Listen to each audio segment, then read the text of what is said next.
We're going to be talking about urinary catheters.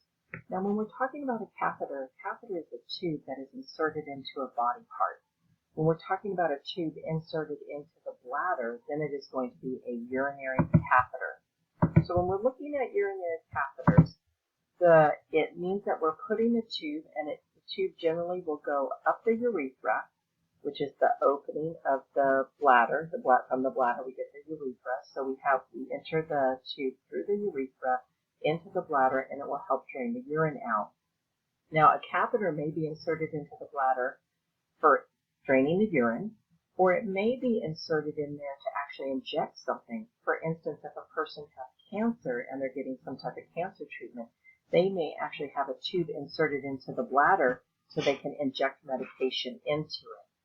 Now, a urinary catheter can be an indwelling catheter, which means they're going to insert the tube up into the bladder, and then there will be a balloon holding it in place so it can't fall out, and the urine will just continually drain out as the urine is being made. They can also do a straight catheter or an in and out catheter, where they insert the catheter, collect the urine out of it, or collect the urine specimen, empty the bladder out, and then they'll pull the tube out. So there is also an indwelling catheter, and an indwelling catheter is usually done by the physician. It's surgically inserted into the bladder over the pubis bone. So that one is actually a surgical insertion into the bladder. When we're talking about an indwelling catheter or a straight catheter, an LVN or an RN can do that, but with sterile technique. Okay, your urinary system is a sterile system, and so it's important that we don't introduce bacteria into it. So the purpose of urinary catheters, one, is to keep the bladder empty for surgery. So when we're looking at a patient needing surgery, let's say they're having surgery somewhere around their pelvic area, maybe they're having a hysterectomy, or they're having something done to their uterus, they're having a C-section done, they're having a hip surgery done. They want to make sure that that bladder is compressed and small because they don't want to accidentally nick it. So during the surgical procedure, if it's anywhere down near the bladder, they will usually put a urinary tube in. And then as soon as the person comes out of surgery and they're waking up, we try to take that tube out as soon as we can before it would have a chance to cause a potential infection for the person. Another reason we might use urinary tubes is to promote comfort, especially for the dying patient. When we're talking about a patient that's dying, we aren't really worried about the possibility of the urinary tract infection that urinary tube might get. We're more worried about comfort for our patient. And if they would rather have a tube in than to have the incontinent and constantly getting cleaned up, they will do that. You will see urinary catheters used to protect wounds. So if someone has a severe pressure ulcer and we're having a hard time getting it to heal because the person is incontinent of urine and the urine keeps getting in the wound, they will put a urinary tube in for that. Hourly measurements. So you won't see that in a nursing home, but if you work in an ICU, CCU, for instance, and your patient is really critical, and they're really trying to manage carefully what's coming in versus what's going out, they will do hourly measurements for that person. And so hourly measurements is really difficult to do unless you have a urinary tube in. And then if they need a sterile urine specimen. So most of the time when we collect a urine specimen, we use a clean patch urine specimen. But if you have a patient who can't follow directions, they can't urinate for you into a cup, they're incontinent a lot, they may actually have to go and do that straight catheter and put that tube up into the bladder, get the specimen, and take the tube out. But we do not routinely do urinary catheters to treat incontinence. The problem with incontinence is when a person's incontinent, there's always that potential risk that you can have skin breakdown, and that, of course, is not a good thing for your patient. But when you look at the risk of skin breakdown due to incontinence versus the risk of a urinary tract infection from a tube being inserted into the bladder, that is a much greater risk. So generally, for just regular incontinence, we're just going to recommend really good skin care and skin barrier creams like A&D ointments or Balmex, something to protect a barrier for that person. The risk of urinary catheters, the biggest one, as I've already mentioned, is infection. Urinary tract infections are one of the most common healthcare-acquired infections that we see, and it is generally linked to urinary tubes. Also, it can traumatize the tissue. When you're putting a tube up into the bladder, it can cause bladder spasms, it can cause irritation to those tissues. Now, when we're caring for someone with a catheter, the urine should flow freely at all times. So we want to make sure that that tubing is not kinked, and we want to make sure the person is not laying on that tubing. Because when we'll talk in a later class about pressure ulcerations, you can get pressure ulcerations from laying in bed for too long in one place, but you can also get them from laying on tubes. We never attach the urine bag onto the side rails. We want to keep it lower than the level of the bladder, so it should always be attached to the bed frame. We do not ever put the drainage bag on the floor. That's going to increase that potential risk of infection. And we also recommend securing the tube to the inner thigh, and I will show you a picture of that in just a moment. The reason why you want that tube to be secured to the inner thigh is so it doesn't accidentally get pulled out. Let's say the bag, somebody drops it or they bump it or it gets pulled on in some way. If it's tied to the inner thigh or strapped onto the inner thigh, it's only going to get pulled to that point. If it gets pulled all the way from up in the bladder, you can actually pull the tube out accidentally, and it has that nice big balloon usually in there that's holding it in place, and that's really going to traumatize the tissue and increase that risk of infection. So we want to make sure it's taped or secured to the leg somehow. We would give perineal care and catheter care every day, and whenever they are incontinent of bowel movement or if there's extra vaginal drainage. But generally, we're going to give our perineal care when we give our daily bath, and then as needed after that for the rest of the day. Now, some facilities I've worked at, they've actually have policies where you'll do catheter care every shift, but most of the places I've worked, it's been once a day, and if there's extra drainage or incontinence of bowel movement or something that's gotten around that tube. We empty the drainage bag at the end of every shift, more if needed.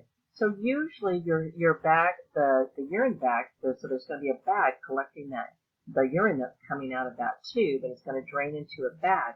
You're going to empty the bag at the end of your shift when you're getting ready to do your intake and output. Now, let's say when you're doing this, when you're doing that intake and output, you'll empty the bag out, you'll drain the bag out, you'll measure it, you'll do your intake and output, and then it'll start all over again. But you may have to do it more frequently. So if that bag gets full, so let's say it gets more than halfway full, we're going to tell you to empty it even more frequently. Or if your resident has to go for a doctor's appointment or they're going into the activities room, we want to drain it before then too. It's kind of a dignity issue to be going around with a bag full of urine attached to you. And then they also have what we call dignity bags. So you can put that bag of urine, it can drop into another bag. It's kind of a dark bag that will just keep it so people don't see that urine just sitting there draining, while the person's in activities or while the person's going somewhere. We want to make sure that we're encouraging fluid intake. So again, we really want these people to stay hydrated. And when they have a urinary tube, it's really easy to measure urine output. So it's going to be really easy to track whether they're, if they're putting out enough urine for the day compared to what they're taking in. Now, if the person is complaining of pain around the catheter, it's painful, it's burning, it's uncomfortable for them, or it's causing their bladders spasming around it, we want to make sure any complaints that we let the nurse know. So when we secure that urinary catheter, this is what I was referring to. You can actually tape the urinary tube to the leg, to the inner thigh of the leg. They make these catheter holders. This is one of my favorite ones. It's just basically elastic and Velcro, and it will hold the tube in place so it doesn't accidentally get pulled out. They have this type of device here where it's going to actually tape onto the leg, and then this will clamp around the tube. So now if that tubing gets pulled, it's only going to pull to this point. It's not going to actually pull the tube out of the bladder. Normally we strap them to the leg. For a man, if they're in bed, if they're on bed rest and they're not getting up out of bed and the penis tends to naturally lay towards the abdomen, you can tape it up on the abdomen. But generally you're going to see it done on the leg.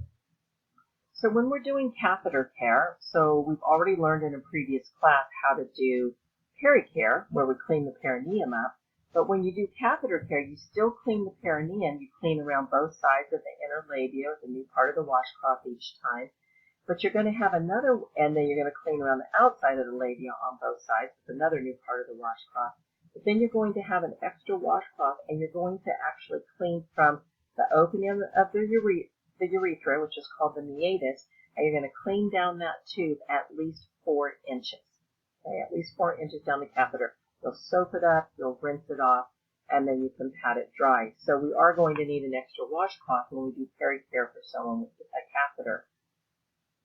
Now you can see here on a female, the urethra tends to come, so you have your bladder, and then this urethra for a female, it's only 1.5 to 2 inches. It's just a straight shot down. Where with a male, with the bladder, the catheter goes in and it comes all the way out to the penis. And so generally, it takes, when you have a catheter in someone, they're going to be more prone to a potential infection. But that still tends to happen more frequently for a female, because for a female, you've got that urine tube right here, you've got the vaginal opening, and you've got the rectal opening, and it's really easy for bacteria to latch onto that tubing and climb a straight shot up into the bladder. So really making sure that we're doing good perineal care, that we are cleaning that catheter at least 4 inches down is very important. Now, if a resident, let's say a resident is going to go to a doctor's appointment, or they're going to go out somewhere with their family. So, for instance, we had a male patient at the nursing home who his family would come pick him up and take him to church with them every Sunday. And so what we would do, because he had a urinary catheter, is we would change it over to a leg bag. So these catheters, I mean, here's the urinary catheter. And this term Foley catheter, Foley is a brand. There's actually multiple different companies that make urinary catheters, but it's normally attached to a big drainage bag. Well, a leg bag can be used, so if your patient's going to be going somewhere with their family, we can actually change it from this big long tubing to this big drainage bag over to a smaller one that will just strap right here onto their leg. Now, this is obviously not going to hold as much. The big bags generally hold around 2,000 milliliters of urine, where these leg bags will only hold around 500. But usually if the family's just going out for an outing, this way it can be covered up by their pants. It's much more dignified for them if they're going out in public. So when we empty a urinary bag or a urinary drainage bag, we're going to, on the urine bag, and so again, this urine bag, it needs to be lower than the level of the bladder. It's attached to the bed frame, not the bed rails, because those bed rails go up and down. And what we do is we put a graduated cylinder underneath it. I put a paper towel down on the floor and put my graduated cylinder, which will be labeled with the person's name on it, because we don't share graduated cylinders for this. You open the bottom, there's a little clamp on the bottom of that drainage bag, and you're going to drain the urine into the graduated cylinder.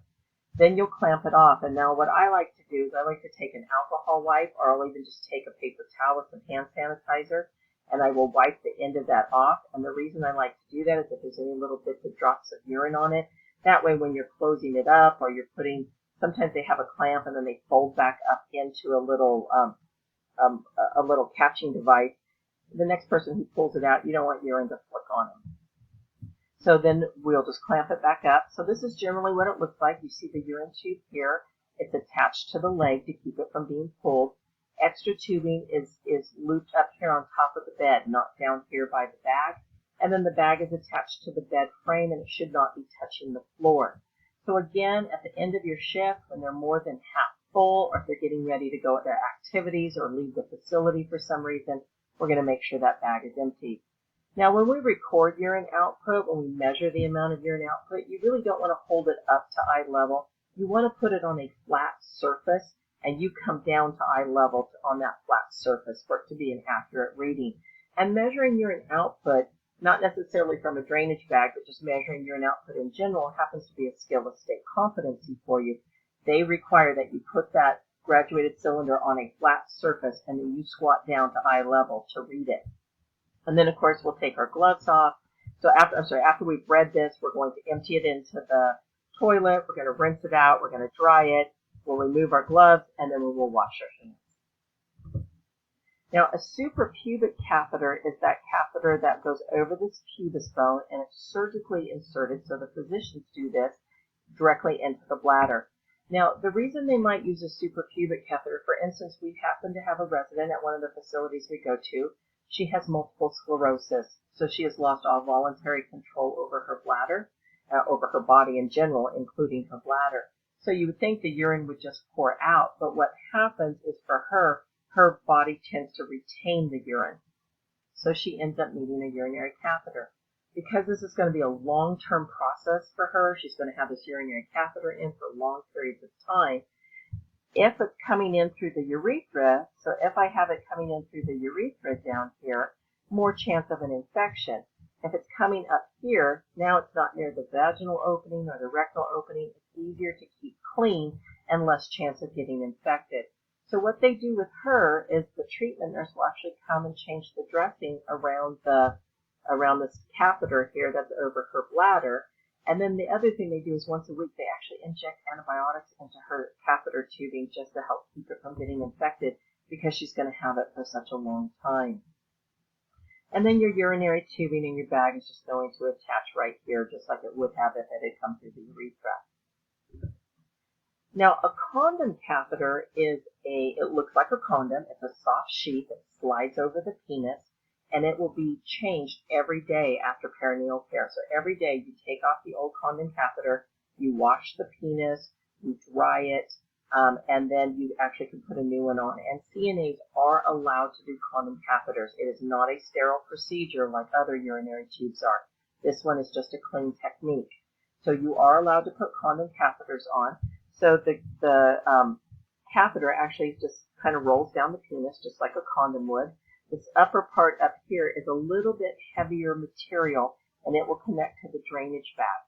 And so it will actually, when they urinate, it will just go down the tube into the drainage valve. Always leave about an inch along the top of it here, so it's not really tight over it. And if the penis is red or irritated, or they're complaining of irritation to the penis, we don't use it. Now, the other thing I want to mention is if you are putting this on, sometimes men may become embarrassed or they can become sexually aroused because it is kind of a normal physiological function when the penis is handled and the condom's rolled down it to potentially get an erection. They're going to be just as embarrassed as you are. Just be professional, be tactful, and after it's on, then you can go ahead and step out and just give them some privacy. If it does need to be taped, if it's not staying on, we use a sponge or a foam tape, and we do spiral taping. You don't tape really tight around the penis because then if they do get an erection, it can actually cut off circulation. So we take foam tape or sponge tape and we do a spiral wrapping around the condom catheter to help hold it in place. Now, if a person has a urinary catheter in, so if you went in for surgery and they had to put a urinary catheter in for your surgery, and they took it out the next day or 2 days later, you're not going to have to retrain your bladder how to hold urine. But if a person has a urinary catheter for months and months, and now the urinary tube is going to come out, the bladder has gotten used to being just constantly empty. And so we need to retrain it to hold urine in it. So what we do is we take a clamp, so you see this clamp here, we take a clamp and we're going to clamp the tube for 1 to 2 hours, and then we'll let it drain out. And then we'll reclamp it and we'll let it hold it for 1 to 2 hours. And we're going to keep building that time up. So we might start with an hour. And then the next time we clamp it, it stays clamped for an hour and a half. And then the next time we clamp it, maybe we can get 2 hours. And so we keep building it up. And once they can hold urine in their bladder for 3 to 4 hours comfortably, then it's time we can go ahead and remove that urinary tube. We'll go ahead and remove it at that point. Depending on where you work as to whether or not you're allowed to remove a tubing. And I think, let me just show you this picture. Let me just back up right here. So your urinary tubes, if they stay in, if they're not just a straight catheter, which just goes in and out to get that specimen, this tube, this balloon is filled with water, and that's what's holding it in place. The balloon was filled up through here. So when this was inserted, they inserted water. They took a syringe and inserted water into this part of the catheter, and it filled up this balloon. If it's okay with your facility's policy to take them out, and some facilities do allow CNAs to do this, you just take a syringe and you tighten it into this port and the water should just come out automatically. You shouldn't even have to pull back on it. It should just come right out, and then that tube should slide out. If the water is not coming out or the tube is not sliding out for some reason, you want to make sure you get the nurse. Don't just keep pulling or tugging on it. Please make sure that you get the nurse for that. And we will stop there with our urinary tube.